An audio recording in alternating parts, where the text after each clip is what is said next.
ஐயோ, இப்படிலாம் நான் கேள்வி கேட்டேன் என்ன பண்ண நேர்கள் வந்து இல்லம்மா, டிஃப்ரெண்டா பண்றன்றது வந்து நேர்களுடைய கேள்வின்னு சொன்னீங்க இல்லையா?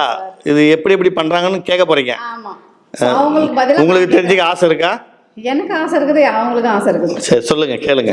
இப்போ வந்து செக்ஸ் வந்து டிஃப்ரெண்டா பண்ணணும் அப்படின்னு ஆசைப்படுறாங்க. அது எப்படி டிஃப்ரெண்டா பண்றது? பல விதமான அதான் டிஃப்ரெண்ட் பண்றாங்க அது. ஆமா, பல விதமான பொசிஷன்ல பண்ணா ஒரு ஆண்களுக்கு ஒரு சந்தோஷம். சார் அது பண்ணலாமா? அந்த மாதிரி பண்ணலாம். ஆமா, அதான் சொல்றேன். அந்த காலத்தெல்லாம் வந்து பாத்தீங்கன்னா செக்ஸ்ன்ற ஒரு ப்ரோக்ராமே இல்லை. செக்ஸ்ன்ற ப்ரோக்ராமே இல்லை. எல்லாம் 1 2 3 4ன்னு இருக்கும். எல்லாம் என்ஜாய் பண்ணுவாங்க.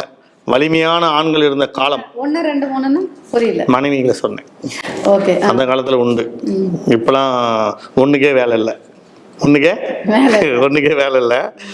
அதனால ஏன் சொல்றேன்னா, பொசிஷன் வந்து பல விதமா பண்ணணும்னு ஆசை இருக்கும்.